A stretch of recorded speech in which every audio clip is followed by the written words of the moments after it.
یہ آپ کا ذاتی معاملہ ہے، مگر ایک تھکا ہوا شخص میری طبیعت کی ذمہ داریوں کا بوجھ نہیں اٹھا سکتا۔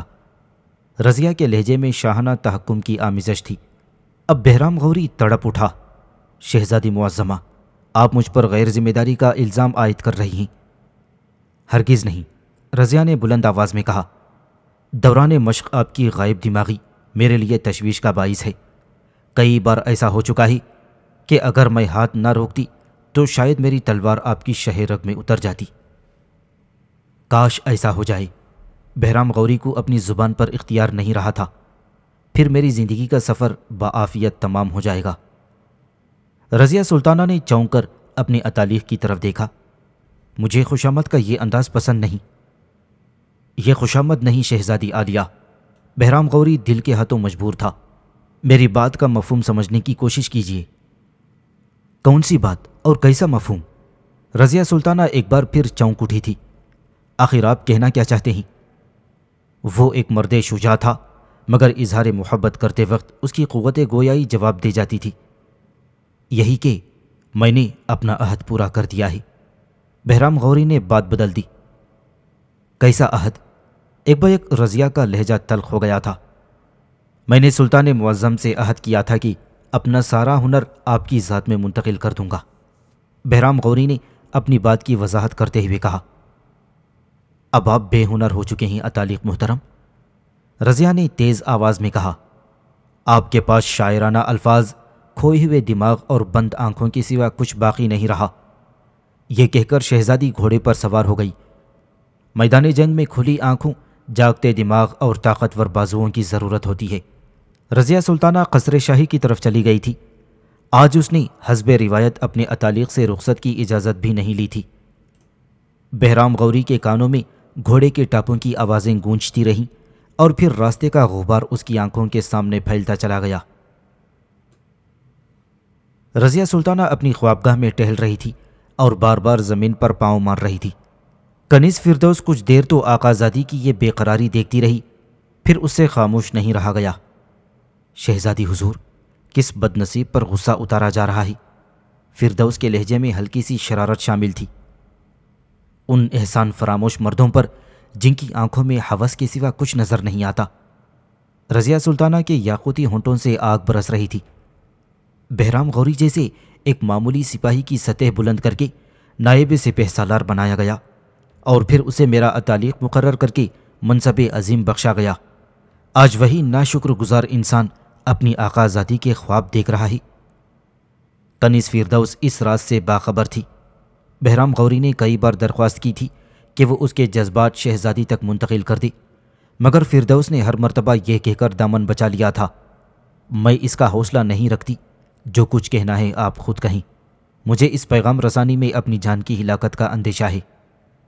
جواب میں بہرام غوری نے اپنی مجبوری بیان کرتے ہوئے کہا تھا، دشمن کا سر قلم کرتے وقت میرے ہاتھ نہیں کامتے تھے، مگر شہزادی کے حضور دل کی بات کہتے ہوئے ہونٹ لرز جاتے ہیں۔ فردوس نے اس سلسلے میں گہری خاموشی اختیار کر لی تھی، مگر آج جب شہزادی پر بہرام غوری کے دل کا راز ظاہر ہو گیا تھا تو اس نے دبے لفظوں میں کہا، گستاخی معاف، میری نظر میں بہرام غوری زیادہ قصوروار نہیں ہے۔ رضیہ نے غضبناک نظروں سے اپنی رازدار کنیز کی طرف دیکھا۔ آپ کا سحرکار حسن تو کسی پارسا شخص کو بھی گمراہ کر سکتا ہے۔ فردوس کا لہجہ گستاخی کی حد تک شوق تھا۔ پھر وہ تو ایک شہزادہ ہی، عیش و نشاط کی فضاؤں میں پرورش پانے والا۔ شہزادہ؟ اگرچہ رضیہ سلطانہ حالت قہر میں تھی، لیکن اس انکشاف پر چونکے بغیر نہ رہ سکی۔ ہاں آقازادی، فردوس نے ٹھنڈی سانس بھری، مگر اس کے ہونٹوں پر ایک شریر سی مسکراہٹ رقصاں تھی۔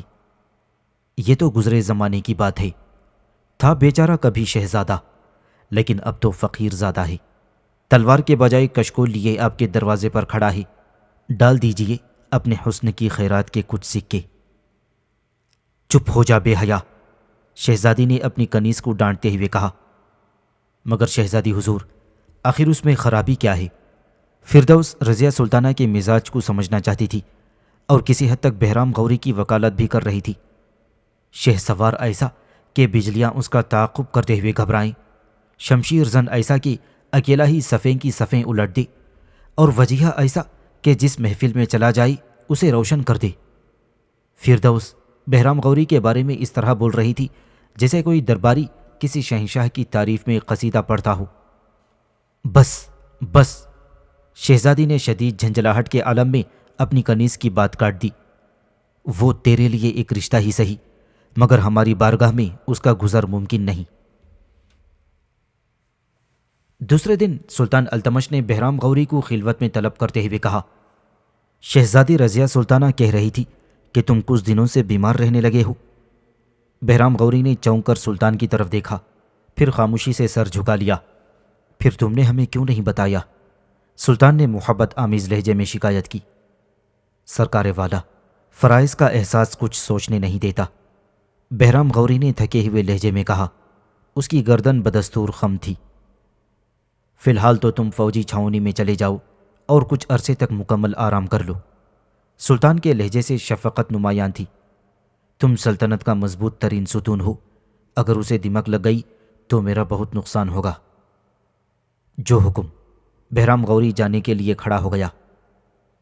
ویسے بھی شہزادی کی فوجی تربیت مکمل ہو چکی ہے، میں اس سلسلے میں ذاتی طور پر تمہارا شکر گزار ہوں۔ سلطان نے اپنے نائب سپہ سالار کی خدمت کا اعتراف کرتے ہوئے کہا، میں بھی اس عزت افزائی کے لیے سلطان عالی مقام کا ممنون ہوں۔ بہرام غوری نے رخصتی سلام پیش کیا اور خلوت شاہی سے نکل کر محل کے اس حصے کی طرف چلا گیا جہاں امیروں، وزیروں اور سالاروں کے لیے رہائش گاہیں تعمیر کی گئی تھیں۔ قصر شاہی کے نیچے 5000 نو مسلم راجپوت جمع تھے اور سلطان سے انصاف مانگ رہے تھے۔ التمش نے کسی تاخیر کے بغیر ان میں سے چند لوگوں کو سر دربار طلب کیا۔ تم کس کے مظالم کا شکار ہوئے ہو؟ سلطان نے فریادیوں سے پوچھا۔ ہم وہ بد نصیب ہیں جنہیں مذہب کی تبدیلی راس نہیں آئی۔ امر سنگھ ٹھاکر بلرام سنگھ کی ہدایت کے مطابق بول رہا تھا۔ اسلام قبول کرنے کے بعد ہم پر دہلی کی زمین تنگ ہو گئی ہے۔ کوئی عزیز ہم سے بات کرنے تک کا روادار نہیں، گویا ہم ان کے لیے اچھوت بن کر رہ گئے ہیں۔ تم تو اپنے رشتہ داروں کی گردنیں کاٹنے کی بات کرتے تھے۔ سلطان کے لہجے میں تنبیہ تھی۔ کہاں وہ جوش جہاد اور کہاں یہ عزیزوں کی بے رخی کا پرشور ماتم؟ سمراٹ، یہ ماتم نہیں، اپنی مجبوریوں کا بیان ہے۔ ٹھاکر امر سنگھ کے لہجے میں بڑی استقامت تھی۔ مسلمان ہونے کے لیے ہمارے لیے روزگار کے سنگین مسائل کھڑے ہو گئے ہیں، چاروں طرف بھوک ہی بھوک نظر آتی ہے۔ تم کوئی بھی پیشہ اختیار کر سکتے ہو، سلطان التمش نے امر سنگھ کی دلیل رد کرتے ہوئے کہا۔ ہم لوگ صدیوں سے راجپوت ہیں، اس لیے شمشیر زنی ہی ہمارا پیشہ ہے۔ امر سنگھ کو یہ ساری منطق ٹھاکر بلرام سنگھ نے سکھائی تھی۔ ہم اپنے ہاتھوں سے تلواریں پھینک کر تیشہ یا کدال تو نہیں اٹھا سکتے۔ نو مسلم راجپوت کی دلیل اتنی طاقتور تھی کہ سلطان حیرت زدہ رہ گیا اور پورے دربار پر سناٹا چھا گیا۔ والی ہندوستان کچھ دیر تک گہری سوچ میں غرق رہا، پھر اپنی درویشانہ انکسار کے ساتھ امر سنگھ اور اس کے ساتھیوں سے مخاطب ہوا۔ اے شخص، تجھ پر اللہ کی سلامتی ہو کہ تو نے مجھے میرا بھولا ہوا فرض یاد دلا دیا۔ میرے دور حکومت میں تو کافر بھی بھوکے نہیں مرتے، پھر تم تو التمش کے دینی بھائی ہو۔ گھبراؤ نہیں، کل تک تمہارے روزگار کا کوئی نہ کوئی انتظام ہو جائے گا۔ امر سنگھ اور اس کے ساتھی واپس چلے گئے۔ وزیر نظام الملک اور دوسرے امراء کی اب بھی یہی رائے تھی کہ تمام نو مسلم راجپوتوں کو افواج سلطانی میں شامل کر لیا جائے، مگر التمش غور و فکر کے لیے کچھ مہلت چاہتا تھا۔ پھر جب اس نے رات کے وقت اپنے مخصوص کمرے میں بیٹی کو بلا کر اس کے سامنے یہ مسئلہ رکھا تو رضیہ بری طرح الجھ گئی۔ پہلے مجھے شک تھا، مگر اب یقین ہو چلا ہے کہ نو مسلم راجپوتوں کا فوجی ملازمت کے لیے اصرار کوئی عام بات نہیں ہے۔ سلطان کی نظریں سامنے کی دیوار پر جمی تھیں اور وہ آہستہ آہستہ لہجے میں بول رہا تھا، اور یہ بھی سچ ہے کہ قبول اسلام کے بعد وہ معاشی مسائل کا شکار ہو گئے ہیں، اور یہ بھی حقیقت ہے کہ میں انہیں اس کشمکش کی حالت میں تنہا نہیں چھوڑ سکتا۔ اگر وہ بھوک اور افلاس کی لپیٹ میں آ گئے تو اسلامی نظام حکومت بدنام ہو کر رہ جائے گا۔ اب سلطان کی نظریں دیوار سے ہٹ کر رضیہ سلطانہ کے چہرے پر مرکوز ہو گئی تھیں۔ میں کیا کروں بیٹی، کچھ سمجھ میں نہیں آتا۔ ان کے ہاتھوں میں تلواریں بھی تو نہیں دی جا سکتی اور انہیں فراموش بھی نہیں کیا جا سکتا۔ بڑا الجھا ہوا مسئلہ تھا۔ آخر طویل غور و فکر کے بعد شہزادی نے اس کا حل پیش کر دیا۔ اگر وہ محنت مزدوری کو راجپوتی شان کے خلاف سمجھتے ہیں تو پھر انہیں دہلی سے دور نئی فوجی تربیت گاہ کی تعمیر پر لگا دیا جائے۔ اس طرح انہیں روزگار بھی حاصل ہو جائے گا اور آپ بھی اپنے فرض سے سبکدوش ہو جائیں گے۔ رضیہ سلطانہ کی تجویز سن کر التمش کی آنکھوں میں غیر معمولی چمک آ گئی۔ شہزادی نے ایک بار پھر انتہائی ذہانت و فراست کا ثبوت فراہم کیا تھا اور والی ہندوستان بہت زیادہ خوش نظر آ رہا تھا۔ سلطان ایک بار پھر ہمارے ساتھ چال چل گیا۔ امر سنگھ بجھے بجھے لہجے میں سوامی دیناناتھ اور ٹھاکر بلرام سنگھ کو التمش کے فیصلے کی تفصیلات سنا رہا تھا۔ فوجی چھاونی کی تعمیر میں تو کئی سال بھی لگ سکتے ہیں۔ صبر کرو میرے شیروں، ٹھاکر نے خمار آلود آنکھوں سے امر سنگھ کی طرف دیکھتے ہوئے کہا۔ لومڑی کا شکار بہت مشکل ہوتا ہے اور سلطان بھی اس وقت ہمارے ساتھ لومڑی کی سی چالیں چل رہا ہے، مگر یاد رکھو کہ شیر شیر ہوتا ہے اور لومڑی لومڑی۔ میں مانتا ہوں کہ اس طرح ہمارے منصوبے کی تکمیل میں کچھ تاخیر ہو جائے گی، لیکن یہ کامیابی کیا کم ہے کہ تم شاہی ملازموں کے حلقے میں داخل ہو گئے ہو۔ جی لگا کر کام کرو، بہت جلد تم سلطان کے حلقے اعتبار میں شامل ہو جاؤ گے۔ بس وہی دن ہوگا شبخون مارنے کا اور التمش کی پیٹھ میں خنجر اتارنے کا۔ امر سنگھ جانے کے لیے کھڑا ہو گیا تھا۔ اور سنو، جب بھی تجھے کوئی مشکل درپیش ہو تو اسی طرح رات کے اندھیرے میں ادھر کا رخ کرنا۔ ٹھاکر بلرام سنگھ نے آخری ہدایت دیتے ہوئے کہا۔ دن کا اجالا ان کاموں کے لیے مناسب نہیں ہوگا۔ امر سنگھ نے اس بات میں اپنی سر کو جنبش دی اور سوامی کے زیر زمین کمرے سے نکل کر چلا گیا۔ امر سنگھ کے جاتے ہی دیناناتھ نے دونوں ہاتھ جوڑ دیے تھے اور بڑبڑانے لگا تھا، ہے بھگوان، مجھ پاپی پر دیا کر۔ دیناناتھ کی یہ حالت دیکھ کر ٹھاکر بلرام سنگھ نے قہقہا لگایا، سوامی، تو اطمینان سے شراب پی اور دیوداسیوں کا ناچ دیکھ، سیاست تیرے بس کی بات نہیں۔ بہرام غوری نے کئی راتیں جاگ کر گزاری تھیں۔ قصر شاہی سے رخصت ہو جانے کا یہ مطلب تھا کہ وہ ہمیشہ کے لیے اپنے محبوب کے دیدار سے محروم ہو جائے گا۔ بہرام کو یہ گوارا نہیں تھا، مگر حکم سلطانی بھی ٹالا نہیں جا سکتا تھا۔ آخر اس نے شہزادی کی کنیز کے آگے اپنا دامن پھیلا دیا۔ فردوس، مجھ پر ایک اور احسان کر دے۔ بہرام غوری کے لہجے میں بڑی خلیش تھی۔ درخواست نہیں شہزادی، آپ حکم دیں۔ شدت جذبات سے فردوس کی آواز لڑکھڑا رہی تھی۔ آپ کے ایک اشارے پر یہ کنیز اپنی جان بھی دے سکتی ہے۔ فردوس اپنی زبان پر قابو نہ رکھ سکی۔ وہ خود بھی بہرام کی محبت میں چپ چاپ جل رہی تھی۔ غوری شہزادے نے چونک کر فردوس کی طرف دیکھا۔ خدا نہ کرے، تنہائی کے اس اذیت ناک موسم میں بس تو ہی تو اپنی ایک غمگسار ہے۔ حکم دیجئے شہزادے۔ فردوس کی خوبصورت آنکھیں آنسوؤں سے بھر گئی تھیں۔ میں تیری آقازادی سے آخری بار ملنا چاہتا ہوں، بہرام غوری نے ایسے لہجے میں کہا جیسے وہ شاہی کنیز سے بھیک مانگ رہا ہو۔ یہ ممکن تو نہیں، مگر میں آپ کی خاطر کوشش کروں گی۔ فردوس تھکے تھکے قدموں سے شہزادی کے کمرے کی طرف چلی گئی تھی۔ رضیہ سلطانہ کسی صورت میں بہرام غوری سے ملنے کے لیے تیار نہیں تھی، مگر جب فردوس نے اپنی خدمات کا واسطہ دیا تو شہزادی کچھ سوچنے پر مجبور ہو گئی۔ پھر وہ آپ کے اتالیق بھی تو ہیں، فردوس نے بڑی ذہانت سے کام لیتے ہوئے کہا۔ یہ بات شہزادی حضور کے شایع نشان نہیں کہ وہ اپنے استاد کی درخواست مسترد کر دیں۔ شہزادی کچھ دیر تک ذہنی کشمکش میں مبتلا رہی، پھر اس نے بہرام غوری سے ملنے پر آمادگی ظاہر کر دی۔ فردوس بہرام غوری کو لے کر اس کمرے میں پہنچی جہاں رضیہ سلطانہ قلعہ معلیٰ کی خواتین سے ملاقات کرتی تھی۔ اب آپ کس لیے آئے ہیں؟ شہزادی کا لہجہ مؤدبانہ تھا، مگر اس سے شدید ناگواری جھلک رہی تھی۔ بہرام غوری کچھ دیر تک سکتے کی سی حالت میں کھڑا رہا۔ رضیہ سلطانہ پردے کے پیچھے سے گفتگو کر رہی تھی۔ بس یہی کہنے کے لیے حاضر ہوا ہوں شہزادی عالیہ کہ میں ایک ضرورت مند انسان ہوں، مگر گنہگار نہیں۔ بہرام غوری بمشکل تمام اپنا مفہوم ادا کر سکا۔ ہم نے بھی سلطان معظم سے آپ کے گناہ کا ذکر نہیں کیا۔ شہزادی کے لہجے میں بڑا جلال تھا۔ اگر آپ ہمارے اتالیق نہ ہوتے تو مجرم کی آنکھیں بچھا دی جاتی اور گنہگار زبان کاٹ کر پیروں سے مسل دی جاتی۔ یہ کہتے کہتے رضیہ سلطانہ کے ہونٹوں سے شعلے برسنے لگے تھے۔ میں تمام عمر اس کرم نوازی کے لیے ممنون رہوں گا۔ آپ نے مجھے سریعام رسوا ہونے سے بچا لیا ہے۔ یہ کہہ کر بہرام غوری تیز قدموں کے ساتھ کمرے سے نکل گیا۔ قدیم زمانے میں امیر آخور یعنی داروغہ ازدبل ایک بڑا عہدہ تھا۔ سلطان قطب الدین ایبک سے لے کر سلطان التمش تک کوئی غیر ترک اس عہدے پر فائز نہیں ہوا تھا، مگر جب سے ایک حبشی زادے کو امیر آخور بنایا گیا تھا، تمام ترک امیر اور سردار سلطان سے خفا نظر آ رہے تھے۔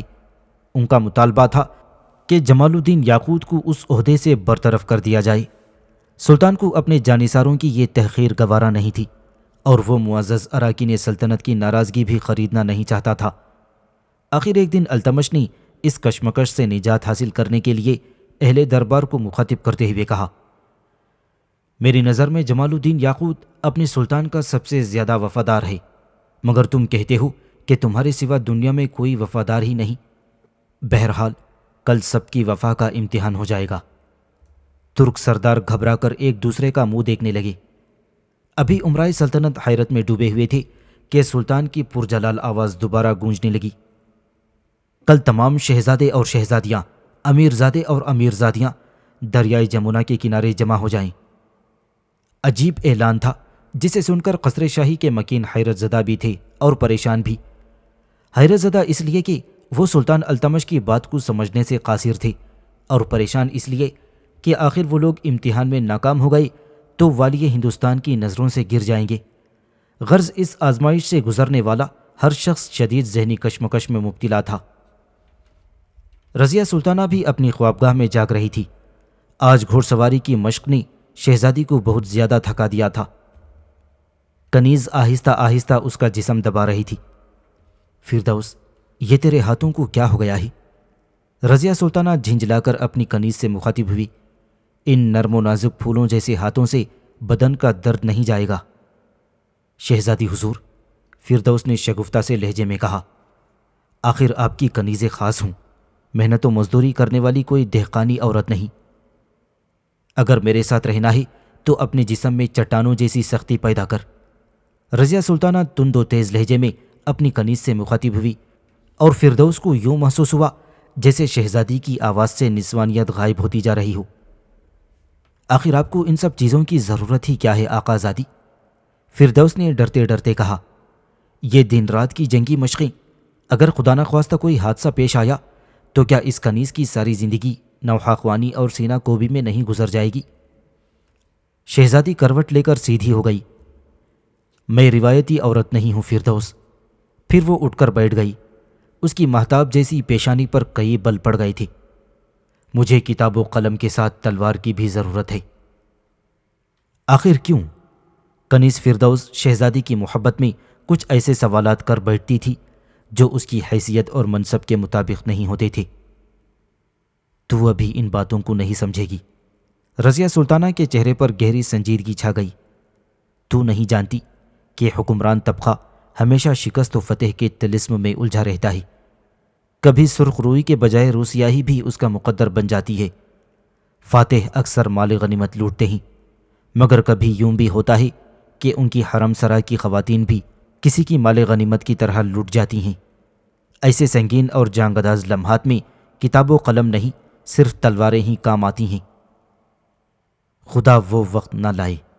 فردوس کی غزالی آنکھوں میں خوف و دہشت کے سائے لرزنے لگے تھے۔ آدھی رات گزر چکی ہے، بس اب سو جائیے، صبح جلدی اٹھنا ہے تاکہ آپ بر وقت اپنے خیمے میں پہنچ سکیں۔ دریائے جمنا کے کنارے دور تک حرم سرا کی خواتین کے خیمے نصب تھے۔ ان میں ترک عمرہ کی بیگمات اور بیٹیاں بھی شامل تھیں۔ بظاہر یوں لگتا تھا جیسے سلطان التمش اپنے وزراء کے ساتھ دریا کی سیر کرنے آیا ہو۔ ویسے وہ جب بھی دہلی میں موجود ہوتا تو برسات کے آخری دنوں میں دریائے جمنا کی طغیانی سے لطف اندوز ہونے کے لیے ضرور آتا۔ اسی طرح مردانہ اور زنانہ خیمے نصب ہوتے اور ایک ہفتے تک دریا کے کنارے میلہ سا لگا رہتا۔ مقامی باشندے تو یہی سمجھتے تھے کہ پھر شاہی تقریب منعقد ہونے والی ہے، مگر آج معاملہ تفریح کا نہیں، کسی کڑی آزمائش کا تھا۔ تمام امرائے سلطنت شہزادے اور امیرزادے صبح سویرے دریا کے کنارے پہنچ چکے تھے۔ وہاں جمال الدین یاقوت حبشی بھی موجود تھا، مگر سب سے الگ تھلگ کھڑا تھا۔ ترک سرداروں کی آنکھوں میں اس کے لیے شدید حقارت تھی، لیکن یاقوت حبشی ان تمام باتوں سے بے نیاز پانی کی سبک خرام موجوں کو دیکھ رہا تھا۔ برسات کا موسم گزر چکا تھا، اس لیے دریائے جمنا کی طغیانی بھی ختم ہو چکی تھی، مگر ترک امراء کو ایک نئے طوفان کا سامنا تھا۔ نفرت کا یہ طوفان خود ان کے سینوں سے اٹھ رہا تھا، اور جس کا رخ صرف ایک شخص کی طرف تھا۔ ہم رات بھر نہیں سو سکے ہیں، اور یہ حبشی زادہ کس قدر مطمئن انداز میں کھڑا ہے۔ وزیر نظام الملک نے التمش کے ایک نامور امیر تاج الدین کو مخاطب کرتے ہوئے کہا، جس کی پشت پر سلطان معظم کا ہاتھ ہو وہ مطمئن کیوں نہ ہوگا؟ تاج الدین نے اپنی نفرت کا مظاہرہ کرنے کے لیے زمین پر تھوکتے ہوئے کہا، اس کالے سانپ کو پہلے ہی وار میں ختم کر دیا جائے، یا پھر دانت توڑ کر سارا زہر نکال دیا جائے۔ التمش کے ایک دوسرے امیر خواجہ شہید نے نظام الملک اور تاج الدین کو مشورہ دیتے ہوئے کہا، اگر یہ کسی طرح بچ گیا تو پھر بہت خطرناک ثابت ہوگا۔ میرا مشاہدہ یہی کہتا ہے۔ ایک تنہا آدمی کا راستے سے ہٹانا ہی کیا، امیر فخر الدین نے مداخلت کرتے ہوئے کہا، مگر اختلافات سامنے آ جانے کے بعد یہ کام ممکن نہیں رہا۔ اب اگر وہ حبشی زادہ بیمار بھی ہوا تو یہی سمجھا جائے گا کہ ہم نے اسے زہر دے دیا ہے، پھر اس بدبخت سے کس طرح نجات حاصل کی جائے؟ امیر ملک محمد وزیر اعظم نظام الملک سے مخاطب ہوا، آپ تو بڑے سے بڑے سنگین مسئلے کا حل بھی تلاش کر لیتے ہیں، یہ مسئلہ بھی حل ہو جائے گا۔ نظام الملک بڑا ذہین سیاست دان تھا، مگر اس وقت وہ بھی بہت زیادہ پریشان نظر آ رہا تھا۔ مجھے تو بس ایک ہی فکر ستا رہی ہے کہ آخر سلطان کے ذہن میں کیا منصوبہ ہے، اور وہ ہماری وفاداریوں کو کس طرح آزمائیں گے۔ ابھی عمرہ کی یہ گفتگو جاری تھی کہ نقیبوں کی آوازیں گونجنے لگیں اور سلطان کی سواری نظر آئی۔ التمش اس وقت ہاتھی پر سوار تھا، امیر، وزیر، شہزادے، وزیر زادے سب کے صف بستہ ہو گئی تھی۔ سلطان اماری سے نیچے اترا اور اپنے عمرہ سے مخاطب ہوا، تمہیں اس بات کی خبر بھی نہیں کہ تم ایک امتحان میں ناکام ہو چکے ہو؟ تمام ترک سردار حیرت زدہ رہ گئے۔ آخر وزیر اعظم نظام الملک چند قدم آگے بڑھا اور سر جھکاتے ہوئے بولا، یہ نمکخوار اپنے آقائے نعمت کے اشارے کو سمجھنے سے قاصر ہیں۔ وہ امتحان کیا تھا، کب ہوا، اور جانثاران سلطنت کس طرح ناکام قرار پائے ہیں؟ نہ میں تمہارا آقا ہوں اور نہ تم میرے غلام۔ التمش کے لہجے سے جلال سلطان نمایاں تھا۔ پھر بھی تم خود کو میرا غلام سمجھتے ہو تو ایک غلام کا فرض ہے کہ وہ آقا کے ہر فیصلے آگے سر تسلیم خم کر دے اور ہر حال میں راضی برضا ہو جائے۔ سلطان کی آواز تیز تر ہوتی چلی جا رہی تھی۔ جانثاری کی ادا یہ تھی کہ اگر میں جمال الدین یاقوت کی جگہ کسی جانور کو بھی امیر آخور بنا دیتا تو تم یہ کہہ کر اسے اپنے سر پر بٹھا لیتی کہ وہ تمہارے آقا کا انتخاب ہے۔ یہ کہہ کر التمش کچھ دیر کے لیے خاموش ہو گیا۔ اس نے عمرہ کی صف پر نظر ڈالی اور پھر شہزادوں اور وزیر زادوں کی قطار پر نگاہ کی۔ سب کے سب حیرت زدہ اور فکر مند نظر آ رہے تھے۔ مگر تم نے ایسا نہیں کیا، اپنے سلطان کے حکم کو پامال کر ڈالا۔ بہرحال اب تم لوگوں کو ایک اور امتحان درپیش ہے۔ سلطان التمش دوبارہ اپنی عمرہ سے مخاطب ہوا، تمہاری طرح جمال الدین یاقوت بھی اس آزمائش سے گزرے گا۔ پھر تم خود اندازہ کر لوگے کہ جانثاروں کے اس ہجوم میں میرا جانثار کون ہے۔ ہر طرف گہرا سناٹا چھا گیا۔ حرم سرا کی خواتین بھی چلمنوں کے پیچھے سے اس عجیب و غریب منظر کو دیکھ رہی تھیں۔ رضیہ سلطانہ اپنی کنیز فردوس کے ساتھ خیمے کے دروازے پر نقاب ڈالے کھڑی تھی۔ وہ کبھی کبھی اچٹتی نگاہ سے حبشی زادے کی طرف دیکھ لیتی جو عمرہ کی صف سے الگ سر جھکائے کھڑا تھا۔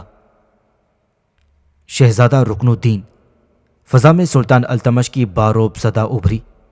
شہزادہ رکن الدین کسی ضروری کام کے تحت بدایون سے دہلی آیا ہوا تھا۔ حکم سلطانی سن کر شہزادوں کی قطار سے نکلا اور والی ہند کے سامنے ہاتھ باندھ کر کھڑا ہو گیا۔ میرے عزیز فرزند، سلطان انتہائی مشفقانہ لہجے میں ولی عہد سلطنت سے مخاطب ہوا، امتحان یہ ہے کہ تم دریائے جمنا میں غوطہ لگاؤ گے، مگر اس طرح کہ تمہارا لباس نہیں بھیگنا چاہیے۔ اگر کپڑے نم ہو گئے تو تم اس آزمائش میں ناکام قرار دے دیے جاؤ گے۔ سلطان کی گفتگو سن کر وہاں موجود ہر شخص سکتے میں آ گیا۔ رضیہ سلطانہ نے گھبرا کر اپنی کنیز فردوس کی طرف دیکھا۔ بابا محترم نے یہ کیا فرمایا؟ حیرت کی زیادتی سے شہزادی کی زبان میں ہلکی سی لڑکھڑاہٹ تھی۔ یہ کیسے ممکن ہے کہ ایک شخص دریا میں غوطہ لگائی اور اس کا لباس بھیگنے سے محفوظ رہے؟ سلطان معظم کا حکم ہے۔ کنیز فردوس بھی حیرت زدہ نظر آ رہی تھی۔ اس میں کون دم مار سکتا ہے؟ کوئی بھی نہیں۔ شہزادہ رکن الدین چند لمحوں تک بڑی عجیب نظروں سے باپ کی طرف دیکھتا رہا، پھر کسی قدر بلند آواز میں بولا، گستاخی معاف۔ سلطان ذیشان کی یہ گفتگو اس خادم کے لیے ناقابل فہم ہے۔ تم صرف حکم سلطانی پر عمل کرو۔ التمش کے چہرے سے جلال شاہی نمایاں تھا۔ سلطان عالی قدر، آپ کے حکم پر دریائے جمنا میں کود کر خود کو ہلاک تو کیا جا سکتا ہے، مگر یہ ممکن نہیں۔ شہزادہ رکن الدین کی پوری بات سنے بغیر سلطان چند قدم آگے بڑھا اور اپنے دوسرے بیٹے شہزادہ غیاث الدین سے مخاطب ہوا، فرزند، کیا تم بھی اپنے باپ کے اس حکم کو ناقابل عمل سمجھتے ہو؟ شہزادہ غیاث الدین ترکان شاہ کا چھوٹا بیٹا اور رکن الدین کا حقیقی بھائی تھا۔ سلطان جی حشم، برادر گرامی نے جو کچھ کہا ہے میں بھی اس سے اتفاق کرتا ہوں۔ آپ کا فرمان سر آنکھوں پر، مگر یہ کسی طرح بھی قابل عمل نہیں ہے۔ سلطان کے چہرے پر کرب کی ایک تیز لہر ابھری اور وہ شہزادہ غیاث الدین کے قریب سے گزر کر معیز الدین کے سامنے ٹھہر گیا۔ یہ شہزادہ رضیہ سلطانہ کا چھوٹا حقیقی بھائی تھا۔ اور تم کیا کہتے ہو میرے محبوب بیٹے؟ شہزادہ معیز الدین نے جواب دینے کے بجائے سر جھکا لیا۔ وہ بھی خاموشی کے ساتھ اپنے دونوں بھائیوں کے بیانات کی تائید کر رہا تھا۔ سلطان نے ایک نظر سر سے پاؤں تک شہزادہ معیز الدین کو دیکھا اور پھر اپنے چھوٹے بیٹے قطب الدین سے مخاطب ہوا، کیا تم بھی اپنے سلطان کے حکم کو ناقابل عمل سمجھتے ہو؟ بابا محترم، شہزادہ قطب الدین نے ڈرتے ڈرتے زبان کھولی، آپ خود ہی غور فرمائیے کہ پانی میں اترنے کے بعد کوئی انسان اپنے جسم اور لباس کو بھیگنے سے کس طرح بچا سکتا ہے؟ سلطان اپنے چھوٹے بیٹے کی بات سن کر مسکرایا، مگر اس تبسم میں شدید تلخی کا رنگ شامل تھا۔ رضیہ سلطانہ اپنے خیمے کے دروازے پر کھڑی پیچو تاب کھا رہی تھی۔ اس کا شفیق و مہربان باپ وزیروں اور شہزادوں کی نظر میں ایک تماشا بن کر رہ گیا تھا۔ اگر رضیہ کو کچھ دیر پہلے پتہ چل جاتا تو وہ سلطان کی خدمت میں عرض کرتی کہ امرائے سلطنت کو اس آزمائش میں نہ ڈالا جائے جو بے بنیاد بھی ہے اور مضحکہ خیز بھی، لیکن وقت گزر چکا تھا اور شہزادی ناقابل بیان اذیت میں مبتلا تھی۔ رضیہ سلطانہ کو اس بات کا احساس تھا کہ تمام وزیر اور شہزادے جبر کی زنجیروں میں جکڑے ہوئے ہیں۔ اگر وہ آزاد ہوتے تو کسی رعایت اور تکلف کے بغیر کہہ دیتے کہ والی ہند اپنا ذہنی توازن کھو چکا ہے۔ بات تو بگڑ ہی چکی تھی، مگر اب رضیہ سلطانہ کو اس حبشی زادے کے جواب کا انتظار تھا جس کی وجہ سے یہ ساری ہنگامہ آرائی اور امرائے سلطنت کو ایک عجیب و غریب امتحان سے گزرنا پڑ رہا تھا۔ کچھ دیر کے لیے رضیہ کے دل میں جمال الدین یاقوت کی طرف سے ایک کدورت سی پیدا ہو گئی۔ آخر بابا محترم چاہتے کیا ہیں؟ رضیہ سلطانہ تلخ لہجے میں فردوس سے مخاطب ہوئی۔ سلطان ذی جاہ کو اس حبشی زادے پر اتنا اعتبار کیوں ہے؟ کیا یہ شخص امتحان میں کامیاب ہو جائے گا؟ ہو سکتا ہے۔ فردوس نے اپنی آقا زادی کے سوال کا جواب تو دے دیا تھا، مگر اس کے لہجے سے بھی بے یقینی جھلک رہی تھی۔ آخر سلطان معظم اتنی بڑی سلطنت کے فرمانروا ہیں، یقیناً ان کے ذہن میں کچھ ایسی بات ضرور ہوگی جو ہمارے دماغوں کی رسائی سے باہر ہے۔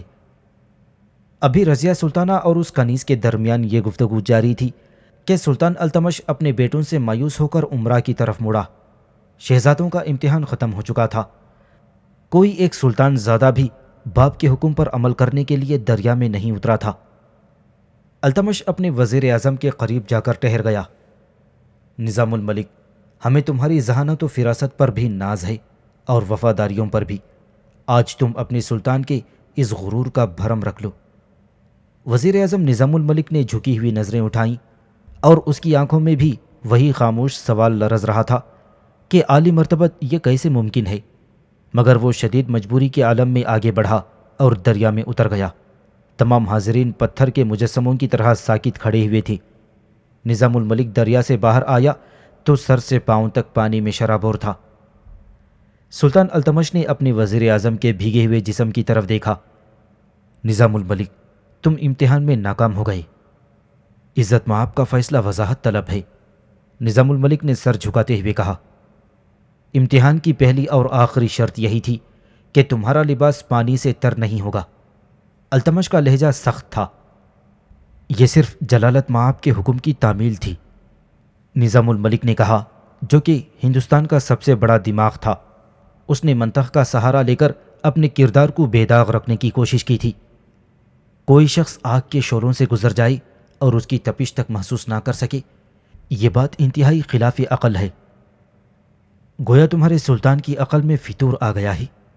ایک سلطان مسکرانے لگا۔ نہیں، میں نے یہ ہرگز نہیں کہا۔ نظام الملک کے پورے جسم پر لرزہ طاری ہو گیا تھا۔ میں تو صرف ایک آفاقی اصول کی بات کر رہا ہوں۔ وزیر اعظم کی آواز بھی کانپ رہی تھی۔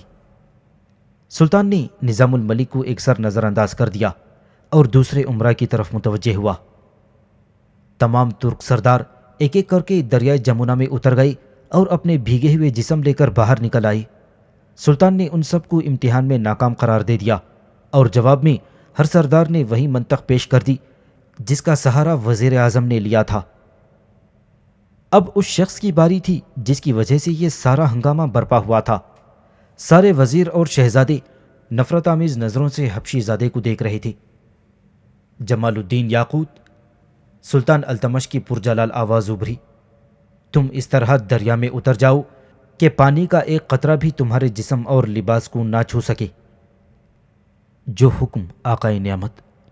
حبشی زادہ سلطان کے احترام میں نصف قد تک جھکا اور الٹے قدموں دریا کی طرف جانے لگا۔ سلطان کے ہونٹوں پر مسکراہٹ ابھر آئی۔ جمال الدین یاقوت احتراماً اپنی پشت بادشاہ کی طرف نہیں کرنا چاہتا تھا۔ والی ہند کو یہ ادا بہت پسند آئی، کیونکہ ابھی تک کسی امیر نے ادب کا یہ مظاہرہ نہیں کیا تھا۔ حبشی زادہ دریا کے قریب پہنچ کر مڑا اور کسی جھجک کے بغیر پانی میں اتر گیا۔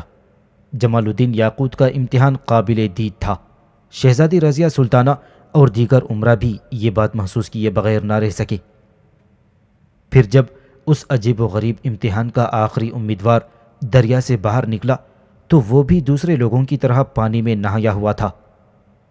جمال الدین یاقوت، ہمیں تمہاری ذات سے بڑی امیدیں تھیں، مگر افسوس تم بھی ناکام ہو گئے، التمش نے ناگوار لہجے میں کہا تھا۔ شہزادی رضیہ کی بے چین نظریں حبشی زادے کے چہرے پر مرکوز تھیں۔ وہ جمال الدین یاقوت کا جواب سننے کے لیے مسترب تھی۔ مجھے یہ سوچ کر شرم آئی آقائے نعمت کہ میں آپ کی توقعات پر پورا نہیں اترا۔ جمال الدین یاقوت کے لہجے میں دل کی خلش شامل تھی۔ سلطان ذی وقار، میں نے تو صرف آپ کے حکم کی تعمیل کی ہے، مجھے کامیابی اور ناکامی سے کوئی غرض نہیں۔ اسے حکم کی تعمیل کہتے ہیں؟ سلطان التمش نے حبشی زادے کے بھیگے ہوئے لباس کی طرف اشارہ کرتے ہوئے کہا۔ اپنی اسی کوتاہی پر میں نادم ہوں آقائے نعمت۔ جمال الدین یاقوت نے سر جھکا لیا۔ غلام کو ایک موقع اور فراہم کیا جائے، آئندہ یہ غلطی سرزد نہیں ہوگی۔ حبشی زادے کا جواب سن کر رضیہ سلطانہ چونک اٹھی۔ تمام امراء اور شہزادے بھی حیرت زدہ نظر آ رہے تھے۔ انہیں جمال الدین یاقوت سے اس جواب کی توقع نہیں تھی۔ سلطان کے حکم پر حبشی زادے کو نیا لباس فراہم کر دیا گیا۔ جمال الدین یاقوت دوبارہ پانی میں اترا اور بھیگ کر چلا آیا۔ حبشی زادے نے یہ عمل 3 بار دہرایا اور جب بھی سلطان نے بھیگ جانے کا سبب پوچھا تو اس نے یہی عرض کیا، حضور والا، پھر غلطی ہو گئی، غلام کو ایک موقع اور فراہم کیا جائے۔ حبشی زادے کا جواب سن کر سلطان شمس الدین التمش کی آنکھوں میں آنسو آ گئے۔ وہ بے اختیار آگے بڑھا اور اس نے امیر آخور کے دونوں کاندھوں کو اپنے ہاتھوں میں لے لیا۔ شاباش جمال الدین، شاباش۔